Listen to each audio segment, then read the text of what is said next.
जैसे जैसे मेरी प्रैक्टिस में इजाफ़ा होता जा रहा है और मैं ज़्यादा से ज़्यादा मरीज़ देख रहा हूँ, मुझे पाकिस्तानी मरीज़ों की साइकोलॉजी भी समझ आना शुरू हो गई है। अब इसमें कुछ चीज़ें बहुत अच्छी हैं, कुछ चीज़ें बहुत बुरी हैं और कुछ चीज़ें अजीबो-गरीब हैं, जो कि मानने को दिल नहीं करता, लेकिन वो हकीकत हैं। क्योंकि कंसिस्टेंटली सब पेशेंट वही बिहेवियर शो करते हैं, जो कि लॉजिक के, रीज़न के और एक सही दिमाग एक्सेप्ट करने के लिए तैयार नहीं होता, पर मरीज़ उसको लगातार कर रहा होता है। आज की वीडियो में मैं आपको एक ऐसा बिहेवियर बताऊंगा हमारे मरीज़ों का, जो कि आप भी शायद करते रहे होंगे, जिसको देखकर, जानकर, समझकर मैं एक लंबे अरसे तक परेशान रहा। फिर मैंने इस पे कुछ ज़्यादा गौर-व-फ़िक्र करना छोड़ दिया और मरीज़ों को इसके बारे में एजुकेट करना शुरू कर दिया। इस बिहेवियर में आज हम 3 चीज़ें ऐसी डिस्कस करेंगे, 3 हेल्दी चीज़ें जिनमें से 2 बिल्कुल ऑलमोस्ट फ्री हैं, 1 बहुत ही सस्ती है लेकिन उसके बावजूद हमारे कल्चर में मरीज़ों को उसकी सिर्फ़ ये नहीं है कि एक्सेप्टेबिलिटी नहीं है, उससे ऑलमोस्ट नफ़रत है। चिढ़ते हैं लोग, यार हुन ए भी करना पेगा। तो आएँ आज के एपिसोड में देखते हैं वो 3 चीज़ें क्या हैं और हमारे मरीज़ उनके साथ कैसे बिहेव करते हैं। अस्सलाम वालेकुम, doctor Awais Zaka from expert counsel clinic of Lahore अपने नेफ्रोलॉजी स्टूडियो से। वीडियो में आगे जाने से पहले मैं आपको एक शॉर्ट सा ऑडियो क्लिप सुनाता हूँ, जो कि मेरे एक दोस्त की आवाज़ है और उससे परमिशन लेके मैंने उसको वीडियो में इंक्लूड किया है। लेकिन यहाँ से आपको हमारे मरीज़ का दिमाग और मरीज़ को पट्टियाँ पढ़ाने वालों का दिमाग समझने का मौका मिलेगा और फिर उसके बाद मैं आपको एक्सप्लेन करूँगा कि मुझे इस तरह के ऑडियो क्लिप्स क्यों फ़नी भी लगते हैं, परेशान कुन भी लगते हैं और बाज़ औक़ात मेरा सर पीटने को भी दिल करता है। ਤੇ ਫਰੂਟ ਵਗੈਰਾ ਯੂਜ਼ ਕਰ ਰਹੇ ਹਾਂ, ਅੰਗੂਰ ਜ਼ਿਆਦਾ ਖਾ ਰਹੇ ਹਾਂ ਤਾਂ ਜੂਸ ਪੀ ਰਹੇ ਹਾਂ। ਉਸ ਤੋਂ ਬਾਅਦ ਅੱਜ ਕੱਲ੍ਹ ਮਿੱਠੇ ਆਏ ਦੇ ਨੇ ਤੇ ਵੈਸਾ ਮਿੱਠੇ ਮੈਂ ਖਾ ਰਿਹਾ ਰੈਗੂਲਰ, ਜਿਹੜਾ ਨਾ ਕੋਈ 5-6 ਦਿਨ ਜਿਹੜਾ ਨਾ ਹੋ ਗਏ ਨੇ ਮੈਂ ਮਿੱਠੇ ਵੀ ਖਾ ਰਿਹਾ। ਉਹਦੇ ਨਾਲ ਮੈਨੂੰ ਪਿਸ਼ਾਬ ਜਿਹੜਾ ਨਾ ਬਹੁਤ ਖੁੱਲ੍ਹ ਕੇ ਆ ਰਿਹਾ, ਬਾਰ-ਬਾਰ ਆ ਰਿਹਾ, ਪ੍ਰੈਸ਼ਰ ਦੇ ਨਾਲ ਆਉਂਦਾ ਪਿਸ਼ਾਬ। ਉਹ ਮੈਂ ਜਿਹੜਾ ਨਾ ਮਿੱਠੇ ਉਹ ਲਾਜ਼ਮੀ ਖਾਣਾ ਪਿਆ। ਉਹ ਕਿਸੇ ਨੇ ਕਿਹਾ ਕਿ ਉਹ ਖਾ, ਉਹ ਪੱਥਰੀ ਵਾਸਤੇ ਵੀ ਠੀਕ ਹੈ, ਵੈਸੇ ਵੀ ਉਹਦੇ ਨਾਲ ਜਿਹੜਾ ਨਾ ਪਿਸ਼ਾਬ ਬੜਾ ਖੁੱਲ੍ਹ ਕੇ ਆਉਂਦਾ ਵੇ। दूसरी गल वैद साहब, बोतल तो भी एहतियात, लेकिन किसी ने कहा दूध सोडा जड़ा ना पी पतला, दूध सोडा ज़्यादा पी ते कच्ची लस्सी मलाई तो बगैर जड़ा ना मलाई ना बिच होए भुन के वो ज़्यादा पी, ਉਹਦੇ ਨਾਲ भी जड़ा ना पेशाब ज़्यादा खुल के आएगा। तो ठीक है, कच्ची लस्सी या दूध सोडा। अब आपने इस ऑडियो क्लिप में सुना और ये बिल्कुल हमारे मुआशरे की प्रैक्टिकल रियलिटी है। अब जिस इंसान ने, मुआलिज ने, मोहल्लेदार ने, चाचे ने, मामे ने, पुफी ने इसको ये क्लिप भेजा या पट्टियाँ पढ़ाईं, उसको शायद पता है कि यही सारा पेशाब, प्रेशर वाला पेशाब, बहुत ज़्यादा पेशाब आप ज़्यादा पानी पी के भी कर सकते हैं। जब आप पानी पीते हैं तो विद इन 30 मिनट्स आपको ज़्यादा मकदार में पेशाब आना शुरू हो जाता है। तो क्यों हम पानी, जो एक अल्लाह की नेमत है, ऑलमोस्ट फ्री है और अभी तक एटलीस्ट पाकिस्तान में खुला अवेलेबल है, उसको छोड़ के हम महंगे, अजीबो-गरीब चीज़ें और ऐसे नुस्खे करें, ऐसे फल और चीज़ें खाएँ जिनका हमें पता नहीं है कि अगर उनकी मिकदार ज़्यादा हो गई तो कोई और नुकसान ना हो जाए, ये मेरी समझ से बाहर है। अब मैं बड़े आसान अल्फाज में पानी की इम्पोर्टेंस बताने की कोशिश करता हूँ। पानी ज़िंदगी है और ज़िंदगी पानी है। जिस तरह हमारी पूरी ज़मीन तकरीबन 2/3 पानी है, बिल्कुल इसी तरह इंसानी जिस्म तकरीबन 2/3 पानी है, ऑलमोस्ट 60%। यानी कि अगर आपका वज़न 70 किलो है तो उसमें से 42 किलो सिर्फ पानी है। अगर आपका सारा पानी निकाल दिया जाए तो पीछे कोई 25-26 किलो का ढांचा रह जाएगा बस। पानी कितना पीना चाहिए, यहाँ से स्टार्ट करते हैं। इसकी कोई ख़ास रिसर्च नहीं है, लेकिन बेसिकली जो रीसेंट रिसर्च ने रिकमेंड किया है वो ये है कि जितनी आपको प्यास लगे, और एवरेज इवन गुर्दे के मरीज़ के लिए भी 2 लीटर पानी दिन में बहुत होता है और उससे ज़्यादा ही आपको पीना चाहिए। मैं अपने एक्सपीरियंस की बेस के मरीज़ को कहता हूँ तकरीबन हर 1 घंटे में 1 गिलास पानी। सर्दियों में शायद कुछ कम, गर्मियों में शायद कुछ ज़्यादा, तो ये तकरीबन आपका 2 से 3 लीटर पूरे दिन में पानी बन जाता है। ये आपको ज़रूर पीना चाहिए। जो दिल के मरीज़ हैं, डायलिसिस के मरीज़ हैं, उनके लिए स्टोरी ज़रा डिफरेंट है। उनको अपने कार्डियोलॉजिस्ट और डायलिसिस वाले नेफ्रोलॉजिस्ट से पूछना चाहिए। लेकिन वो मरीज़ जो सही पेशाब बना रहे हैं, अभी उनको कोई पानी रिटेन करने वाला हार्ट फेलियर का मसला नहीं है, उनको कम से कम दिन में 2 से 3 लीटर प्योर खालस पानी पीना चाहिए। पानी पीने के फ़वाइद क्या हैं? मोटे मोटे आपका ब्लड प्रेशर बेहतर रहता है, आप वेल हाइड्रेटेड रहते हैं, आपके जो पट्ठों में खिंचाव है वो कम हो जाता है, क्योंकि पानी ही आपके ब्लड के फ़्लो को मेंटेन करता है। उसके बाद आपको कॉन्स्टिपेशन नहीं होती, आप थकावट महसूस नहीं करते। पानी आपके जिस्म के हर हिस्से में हर काम को, हर सेल को चलाने के लिए बड़ी अच्छी मिकदार में चाहिए। जब आप अच्छा पानी का इनटेक करेंगे, उसका बैलेंस अच्छा रखेंगे, तो आपकी पूरी बॉडी बड़े अच्छे तरीके से काम करेगी। अगर आप इस वीडियो को सुनते वक़्त थकावट, सुस्ती, नाकाहली का शिकार हैं, तो सिंपली अपना पानी का इनटेक 2 से 3 लीटर पूरे दिन में लेके जाएँ, और कुछ ही दिनों में ज़रा फ़र्क महसूस कीजिएगा कि आपकी थकावट, आपके सर दर्द, आपकी सुस्ती किस हद तक बेहतर होती है। उसके अलावा भी पानी के बेतहाशा फ़ायदे हैं, वो हम फिर कभी डिस्कस करेंगे। दूसरे नंबर पे जो सबसे चिढ़ वाली बात हमारी कौम को, हमारे मरीज़ों को लगती है, अपने करने के लिए, वैसे अगर आपको कोई बताएगा तो उसकी वीडियो के मिलियन व्यूज़ आ जाएंगे।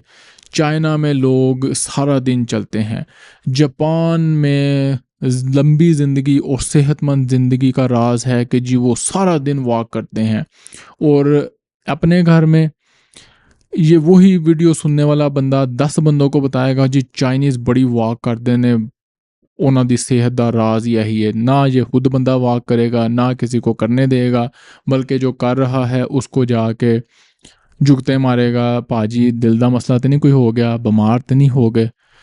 तो वॉक से, वर्जिश से, अभी मैं वेट ट्रेनिंग, जिम वगैरह की तो बात ही नहीं कर रहा, सिंपल हिलजुल करके चल के जाने से हमें अजीब किस्म की नफ़रत है। जब तक कि हमें हार्ट अटैक नहीं हो जाता, हम लेट नहीं जाते, डॉक्टर कह नहीं देता कि सर जी अगर आपने कल से वॉक ना शुरू की तो फिर अगला स्टैंड तुसी मैनू अगले हफ्ते पहुँचान आओगे।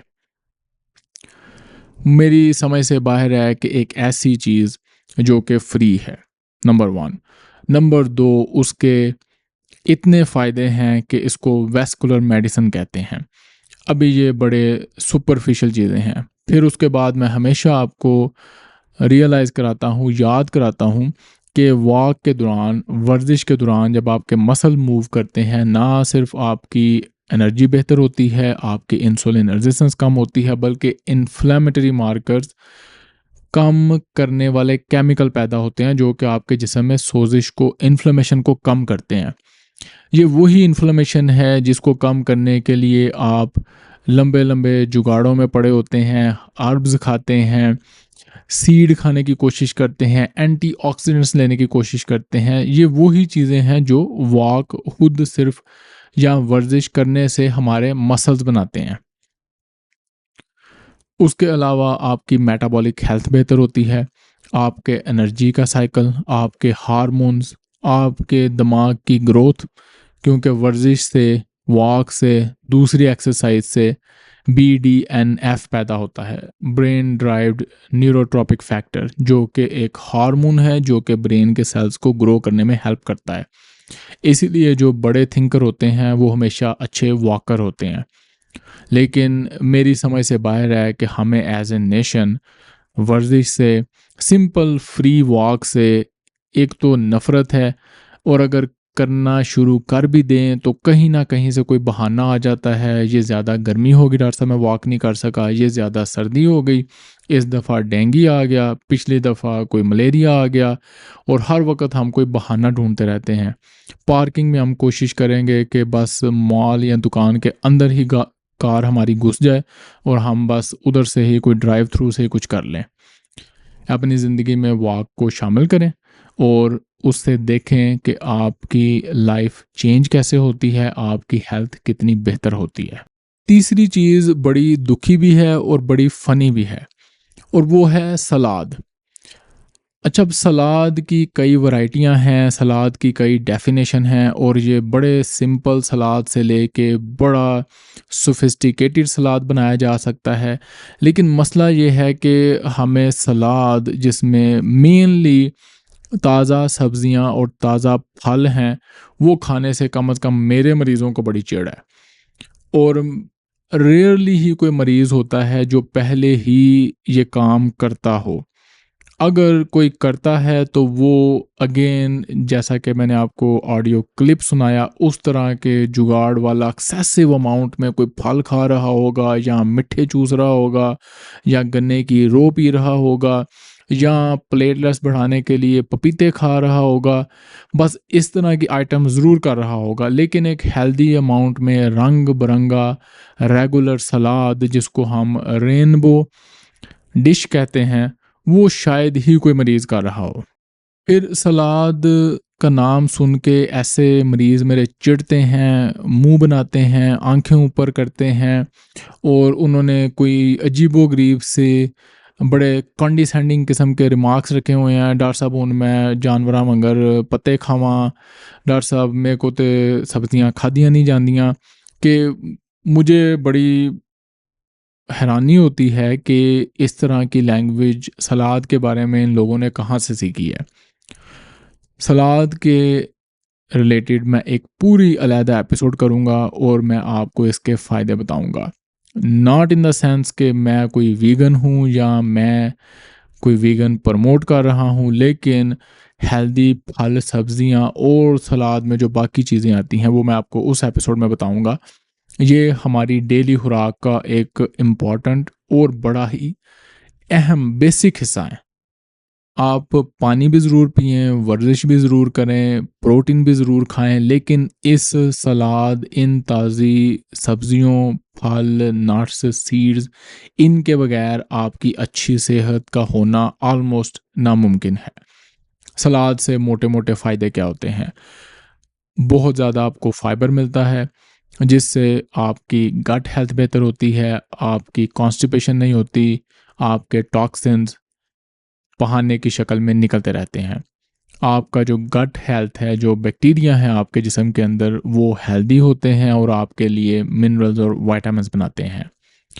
इसी सलाद में, ताज़ी सब्जियों और फलों में बेतहाशा मिनरल्स, विटामिन्स, पॉलीफिनोल्स, फ्लेवोनॉइड्स और इसी तरह के और हेल्दी केमिकल्स होते हैं, जिनको हम नेक्स्ट एपिसोड में डिस्कस करेंगे।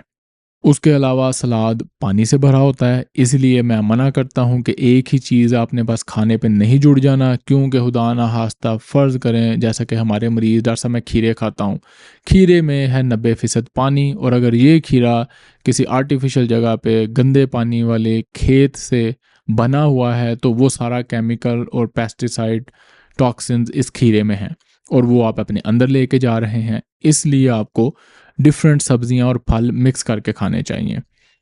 फिर सलाद को हम बाज़ औक़ात सिर्फ खीरों पे लिमिटेड कर देते हैं, जिसको मूली पसंद है वो मूली खानी शुरू कर देगा और बाकी सारी चीज़ें नहीं खाएगा।